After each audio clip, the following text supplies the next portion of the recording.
వనపర్తి జిల్లాలో 3,384 ఎకరాలు, నాగర్ కర్నూలు జిల్లాలో 851 ఎకరాలు కలిపి మొత్తంగా 4,235 ఎకరాలకు సాగునీరు అందనుంది.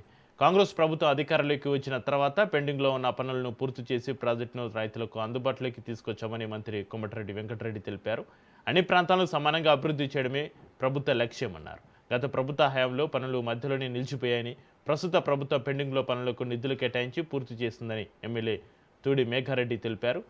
సాగునీటి ప్రాజెక్టుల పూర్తికి ప్రభుత్వ ప్రాధాన్యత ఇస్తుందని ఎమ్మెల్యే రాజేష్ రెడ్డి పేర్కొన్నారు. గిరిజనుల ఆకాంక్ష మేరకు కర్ణతండ ప్రాజెక్టుకు శ్రీ శ్రీ శ్రీ సంత్ సేవలాలు పేరు పెట్టేందుకు చర్యలు తీసుకుంటామని మంత్రి హామీ ఇచ్చారు.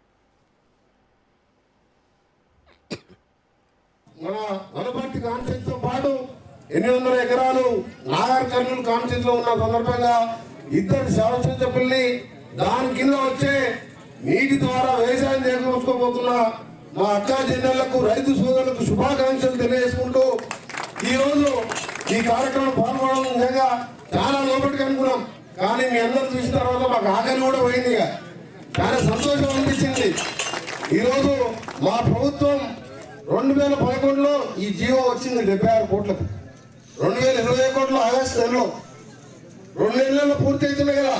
3 నెలల్లో 1,00,000 కోట్ల కాళేశ్వరం పూర్తి చేస్తున్న వాళ్ళు ఇది ఎందుకు పూర్తి చేయలే అంటే డబ్బులు విజయక ఆ రోజు మేఘారెడ్డి గారు ఉన్న మన ప్రభుత్వం వచ్చినాక ఎంటబడి ఈ ప్రాజెక్టును పూర్తి చేసుకోవడం, తర్వాత వాళ్ళు దాని మీద రాజకీయంగా మాట్లాడడం తప్పు పద్ధతి. మన వనపర్తి కాన్స్టిట్యూన్సీతో పాటు